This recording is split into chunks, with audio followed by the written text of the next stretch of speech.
말씀 마태복음 5장 7절 말씀입니다. 마태복음 5장 7절 말씀 함께 한 목소리로 봉독하도록 하겠습니다. 긍휼히 여기는 자는 복이 있나니 그들이 긍휼히 여김을 받을 것이미요. 아멘. 한 번 더 하겠습니다. 긍휼히 여기는 자는 복이 있나니 그들이 긍휼히 여김을 받을 것이미요. 아멘. 오늘은 복이 있다, 긍휼히 여기는 자여라는 제목으로 말씀을 함께 나누고자 합니다. 긍휼이라고 하는 이 말은 불쌍히 여겨서 돌보아 준다라는 그런 말입니다. 다른 사람들을 향해서 불쌍히 여기는 마음, 또 자비로운 마음, 동정심을 갖는 것, 이것이 바로 긍휼이라고 하는 단어입니다. 예수님께서 사셨을 당시에 이 긍휼이라고 하는 것은 그 당시 살아갔던 사람들에게는 어울리지 않는 뭔가 어색한 그런 덕목이었습니다. 왜냐하면 이 긍휼이라고 하는 것이 굉장히 메말라 있던 시대였다는 것입니다. 그 당시에는 여전히 헬라 사상이 영향을 미치던 로마 시대였습니다. 그 당시에 유명한 철학자들조차도 이렇게 이야기를 했다고 하는데, 하나의 단편적인 모습이겠지만 자녀들을 대할 때 오직 건강한 자녀만 기를 수 있는 책임이 있다라고 이야기를 했다는 겁니다. 그래서 이것을 다시 말하면 건강하지 못한 자녀들은 돌볼 필요도 없고 죽여야 이렇게까지 이야기를 하고, 이것이 비단 자녀뿐만이 아니라 아내나 종이나 마찬가지로 자신에게 필요가 없는 그런 존재들에 대해서는 이런 긍휼을 여길 필요가 없다라고 이야기하는 그런 시대였다는 겁니다. 그래서 굉장히 잔인하고 무자비한 그런 시대였다는 것이죠. 모든 사람들이 그런 삶 속에서, 그런 상황 속에서 살아가고 있었을 때 예수님께서는 이 사람들에게 선포하셨던 이 말씀을 통해 굉장한 충격을 주었을 것입니다.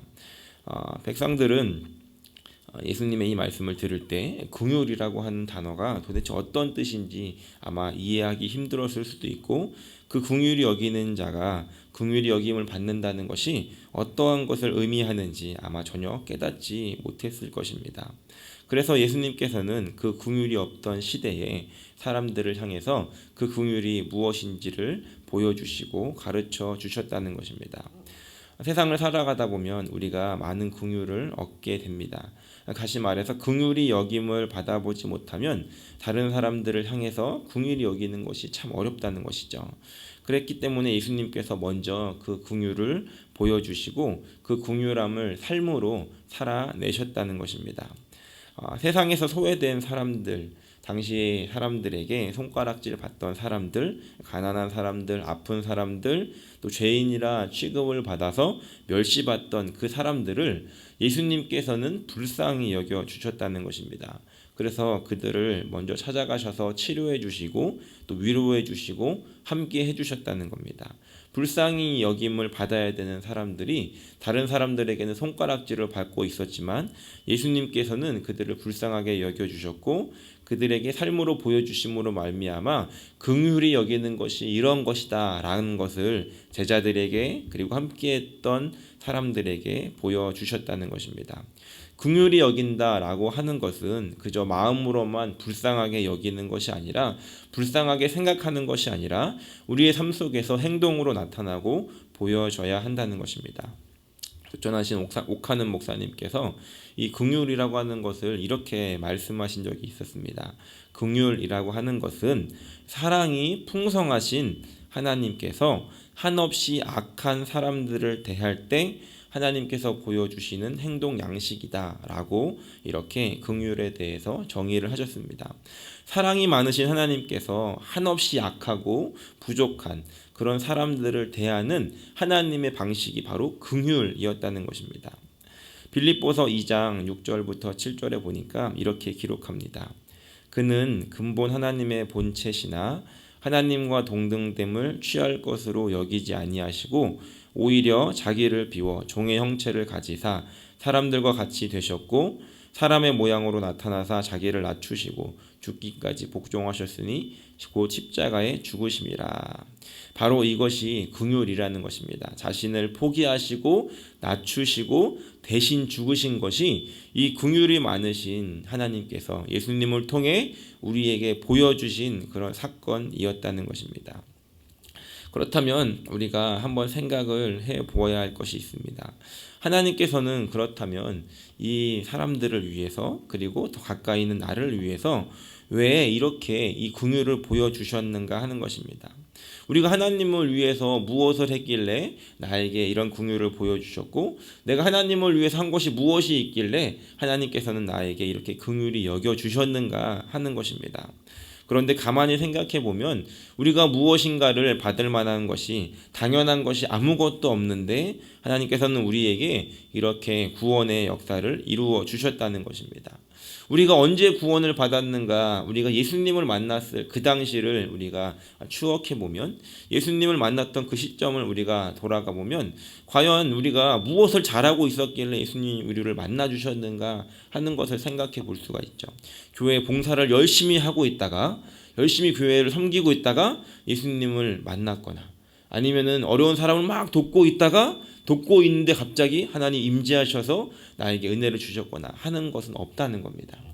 우리가 어떤 시간에 은혜를 받았는가를 가만히 생각해 보면 하나님 앞에 나와서 무릎 꿇고 기도하는 가운데 오히려 나의 죄를 깨닫고 나는 죄인이구나, 나는 망했구나, 나에게는 가능성이 없구나 라고 하는 것들을 깨달으면서 하나님 나는 이제 어떻게 해야 됩니까? 나를 불쌍히 여겨주십시오 라고 하는 그 순간에 하나님이 우리를 만나 주셨다는 것입니다. 하나님 우리를 만나 주셨던 그때를 가만히 생각해 보면 우리는 구원받을 자격이 전혀 없음에도 불구하고 하나님의 그 크신 긍휼함으로 말미암아 우리는 그 구원의 역사 가운데 들어가게 되었다는 것입니다. 그렇게 구원이 시작되었다는 것이죠. 그렇기 때문에 우리가 이 긍휼함을 생각해 볼 때 예수님께서 긍휼히 여겨라 라고 말씀하셨지만 우리가 그 긍휼히 여길 수 있는 이유는 우리가 먼저 그 긍휼을 입은 사람이기 때문에 우리 또한 다른 사람을 긍휼히 여길 수 있다는 것이고 긍휼히 여겨야 한다는 것입니다. 우리가 긍휼을 받아보지 못했다라고 한다면 다른 사람들에게 그 긍휼을 베풀어 줄 수가 없을 것입니다. 하지만 우리가 구원받은 그 긍휼을 생각해 볼 때 우리는 다른 사람들을 향해서도 마찬가지로 그 긍휼한 마음을 가지고 그들이 긍휼히 여길 수 있는 그런 하나님의 은혜를 입었던 사람임을 깨달을 수 있다는 것입니다. 또한 우리에게 필요한 것이 있습니다. 그것은 무엇이냐면 오늘 이 시간에도 우리에게는 긍휼이 필요하다는 것입니다. 우리가 그 구원이 시작된 그 과거에 긍휼을 입었다라고 한다면 그것으로 끝나는 것이 아니라 오늘도 우리는 그 긍휼을 하나님에게 구해야 한다는 것입니다. 하나님 나를 불쌍히 여겨주십시오 라고 하는 고백이 매일마다 있어야 한다는 것입니다. 제가 말씀을 준비할 때마다 그 제 마음속에 우러나는 고백이 있습니다. 그것은 무엇이냐면 말씀을 이제 준비해서 설교를 해야 되는데 그 말씀을 읽으면서도 깨달아지지 않을 때가 있습니다. 뭔가 여기서 하나님이 더 말씀하시고 싶은 것이 있는 것 같은데 도대체 나의 머리로는 이해할 수가 없고 책을 찾아봐도 깨달아지지 못하는 그런 부분들이 참 많이 있다는 것입니다. 그때마다 고백하게 되는 것은 하나님 나를 좀 불쌍히 여겨주십시오. 하나님 나를 좀 불쌍히 여겨주셔서 이 말씀을 좀 제발 깨닫게 해주십시오 라고 이렇게 고백을 합니다. 그리고 한 가지 더 기도하는 것은 하나님 나를 좀 불쌍히 여겨주실 뿐만이 아니라 또 함께 이 부족한 설교를 듣는 그 성도님들도 불쌍히 여겨주십시오. 그래서 하나님 부족한 입술이지만 이 말씀을 전할 때에 그들이 깨닫게 해주십시오. 하나님이 원하시는 것이 무엇인지 그 메시지를 듣게 해주십시오. 이렇게 불쌍히 여겨주십시오 라고 하는 기도를 참 많이 하는 것 같습니다.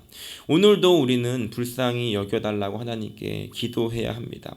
왜냐하면 우리가 하나님의 긍휼로 인해서 구원을 받았지만 우리가 그 구원이 시작되었지만 오늘도 우리가 구원받은 백성으로 살아가기 위해서는 그 하나님의 긍휼히 여김이 필요하다는 것입니다.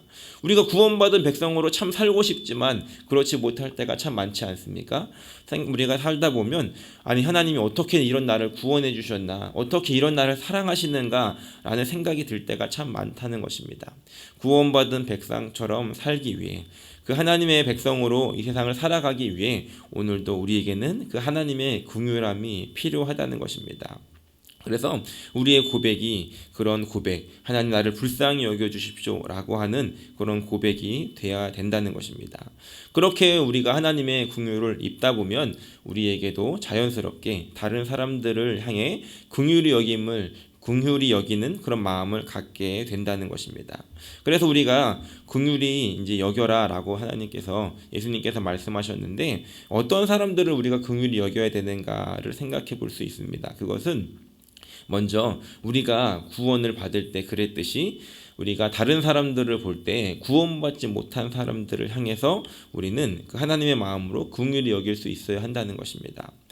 제가 아주 오래전에 인도네시아에 선교를 간 적이 있었습니다. 대학생 때 그 교회에서 팀을 이루어서 선교를 간 적이 있었는데 선교사님께서 하루는 저희를 데리고 두 군데를 방문하셨습니다. 한 군데는 그 인도네시아가 그 무슬림들이 많이 사는 그런 나라인데 아주 부자 동네를 갔습니다. 부자 동네를 이렇게 다니면서 대학교가 있었고 그 근처에 부자 동네였는데 그 동네를 이렇게 다니면서 이 동네가 이 인도네시아에서 가장 잘 사는 사람들이 사는 그런 마을이다고 저희에게 보여주셨습니다. 집이 굉장히 이제 크고 으리으리하더라고요. 그래서 그 동네를 이제 한 바퀴 돌면서 우리가 이 동네를 위해서 기도하자고 하시면서 그 동네를 이제 한 바퀴 돌았습니다. 그리고 점심을 먹고 또 한 군데를 데려가셨는데 그곳은 그 교회 성도님들이 살고 있는 동네였습니다. 이제 원주민들, 그러니까 인도네시아 사람들을 이제 방문하셨는데 그 성도님들이 사는 그 곳은 좀 어렵게 사는 사람들이 사는 그런 이제 빈민촌 같은 데였습니다. 한 성도님 댁을 방문을 하게 됐는데 그 집도 아니고 집과 집 사이에 이렇게 중간에 이렇게 천막을 치고 그 건물 사이에서 살고 계셨습니다. 저희가 보면서 참 너무 안타깝게 여기고 같이 이제 기도해드리고 그랬는데 그분 얼굴이 굉장히 이제 밝더라고요. 굉장히 힘들게 사시는 삶이었지만 저희가 방문하고 같이 기도하고 찬양할 때 굉장히 우리를 맞아주시고 또 밝게 있는 모습을 보게 되었습니다. 그렇게 이제 사역을 마치고 숙소로 돌아와서 이제 하루 있었던 일들을 이렇게 같이 나누는 시간이 되었는데 선교사님께서 오늘 어떤 것들을 느꼈는가 이렇게 저희에게 물어보셨습니다. 그래서 이제 돌아가면서 밝게 서로 이야기를 하다가 저는 이렇게 이제 이야기를 했습니다. 그 성도님 댁을 방문했을 때 참 그 안타깝다는 마음이 들었다고. 그분들이 삶이 열악하고 너무 힘든 그런 삶을 사는 것을 보면서 참 안타까운 마음이 들었습니다라고 고백을 했는데 그렇게 나누었는데 이렇게 말씀을 하시더라고요. 오늘 두 군데를 방문했는데 굉장히 잘 사는 무슬림 동네와 또 예수님을 믿고 하지만 여전히 어렵게 살고 있는 이 두 군데를 방문하면서 누가 더 불쌍하냐는 겁니다. 저는 힘들게 살고 있는 이분을 불쌍하다고 생각했는데 선교사님이 말씀하시는 관점은 무엇이었냐면 진짜 불쌍한 사람은 저 으리으리한 집에 살면서 예수님 모르는 사람들이 더 불쌍한 것이다. 이 지금 어렵게 사는 사람들은 어쩔 수 없는 환경에 저렇게 살고 있지만 저분들은 천국에 대한 소망으로 오늘을 살아가고 있기 때문에 저들이 삶은 어려울지라도 진짜 불쌍한 사람은 저분들이 아니라 바로 저곳에 사는 사람들입니다 라고 이야기를 하셨습니다. 우리가 어떤 사람들을 긍휼히 여겨야 되는가? 물론 삶이 어려운 사람들, 힘든 사람들, 그런 사람들을 긍휼히 여기며 도와줘야겠지만 우리가 가장 먼저 가져야 하는 그 마음은 구원받지 못한 사람들에 대한 그 긍휼히 여기는 마음이 있어야 한다는 것입니다. 구원받지 못한 채 여전히 이 세상에 가지고 있는 권력과 돈과 여러 가지 힘을 믿고 사는 사람들을 보면서 우리가 가져야 하는 마음들은 하나님 저들을 좀 불쌍히 여겨주십시오라고 하는 그런 마음이어야 한다는 것입니다. 오늘 혹시 우리 주위에 그런 사람들이 있다라고 한다면 오늘 우리가 이 아침에 함께 기도할 때 하나님께서 생각나게 하시는 분이 있다라고 한다면 우리가 그분을 위해서 기도할 때 하나님 저 영혼을 불쌍히 여겨주십시오, 구원하여 주십시오라고 기도하며 나아가는 아침이 되기를 소원합니다. 두 번째로 또 우리가 긍휼히 여길 사람이 있습니다. 그것은 하나님의 뜻을 분별하지 못하는 사람들을 우리가 긍휼히 여겨야 한다는 것입니다. 그것은 무엇이냐면 구원을 받고 우리가 함께 예배하고 또 함께 생활하는 그런 공동체 안에서 우리가 하나님을 믿는다라고 하는 그런 사람들에게도 우리가 여전히 긍휼히 여기는 마음이 있어야 한다는 것입니다. 물론 나부터도 내가 하나님의 뜻을 분별하지 못하는 것으로 인해 긍휼히 여겨주십시오라고 기도해야 되지만 또 한 가지는 여전히 구원받았다라고 생각하면서 살고 있지만 하나님 없는 것처럼 살아가고 하나님의 뜻을 분별하지 못하는 사람들이 있다라고 한다면 하나님 저 영혼을 분별할 수 있도록 하나님의 뜻을 알 수 있도록 긍휼히 여겨주십시오라고 기도해야 한다는 것입니다. 매일매일마다 우리에게는 하나님의 긍휼함이 필요한데 하나님 그 뜻을 매일마다 분별하며 살아갈 수 있도록 하나님 긍휼히 여겨주시고 불쌍히 여겨주십시오라고 기도해야 한다는 것입니다. 이렇게 긍휼히 여기는 사람들에게는 하나님께서 복이 있다라고 말씀하시면서 7절 후반부에 그들이 긍휼히 여김을 받을 것이미요라고 이렇게 기록하고 있습니다. 우리가 이것을 자칫 이렇게 해석할 수가 있습니다. 우리가 하나님께 긍휼을 이리 여김을 받고 불쌍히 여김을 받아서 구원을 받기 위해서는 다른 사람들을 이렇게 불쌍히 여겨야 되는 것이 아닌가, 마치 인과관계처럼 우리가 긍휼히 여겨야 우리가 구원을 받는 것이 아닌가라고 생각할 수 있지만 우리는 먼저 긍휼히 여김을 받은 사람이기 때문에 긍휼히 여겨야 한다는 것입니다. 그런데 그 긍휼히 여기는 사람이 나중에 다시 긍휼히 여김을 받는다라고 하는 것은 무엇인가? 이것은 바로 이 구원의 완성과 연결되어집니다. 그러니까 우리가 구원을 받았다는 것은 구원이 시작됐다는 것이고 예수님을 만나는 날 우리가 구원이 완성되는 것인데 우리가 예수님 앞에 서게 되는 날 예수님께서 우리에게 이렇게 물어보실 것 같습니다. 너 뭐 하다 왔니? 너 어떻게 살다 왔니? 내가 너를 구원해 줬는데 내가 너를 불쌍히 여겨서 구원해 줬는데 너는 그러면 어떻게 살다 왔니를 물으실 때 우리가 예수님께 어떻게 대답할 수 있을까? 그것은 바로 우리가 예수님께서 우리를 먼저 긍휼히 여겨주셨기 때문에 우리도 그 마음 가지고 이 세상을 살면서 다른 사람들을 긍휼히 여기다가 그들을 위해서 기도하다가 그들을 위해서 나눠주다가 왔습니다라고 하면서 우리가 예수님 앞에 할 말이 있어야 한다는 것입니다. 우리가 구원을 받아서 구원이 시작되었음에도 불구하고 우리 마음대로 살다가 예수님 앞에 서게 되는 날 내가 너를 구원해 주었는데 너는 어떻게 살다 왔니? 라고 물어봤을 때 저는 다른 사람들을 불쌍히 여긴 것이 없다라고 한다면 예수님께서 오히려 우리에게 내가 너를 불쌍히 여겨서 너를 구원해 줬는데 너는 도대체 무엇을 하다 왔냐고 물어보실 때 우리가 대답할 말이 없다라고 한다면 우리는 예수님 앞에서 긍휼히 여김을 받지 못하고 굉장히 부끄러움을 받게 된다는 것입니다.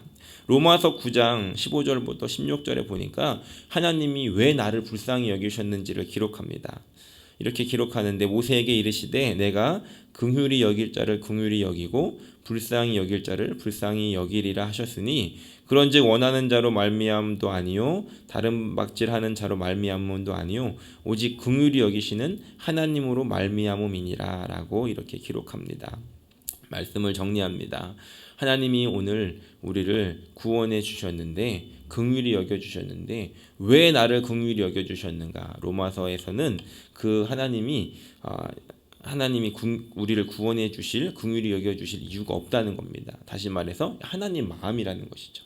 우리가 그 하나님의 마음으로 우리가 구원을 입었다라고 한다면 이제 그 구원이 시작되었다라고 한다면 우리가 그 긍휼을 입었다라고 한다면 이제 오늘도 그 긍휼히 여기는 삶으로 또 하나님 나를 긍휼히 여겨주십시오라고 하는 고백으로 마지막 날 그리고 긍휼히 여김을 받을 수 있는 그런 저 여러분들이 되시기를 예수님의 이름으로 간절히 축원합니다.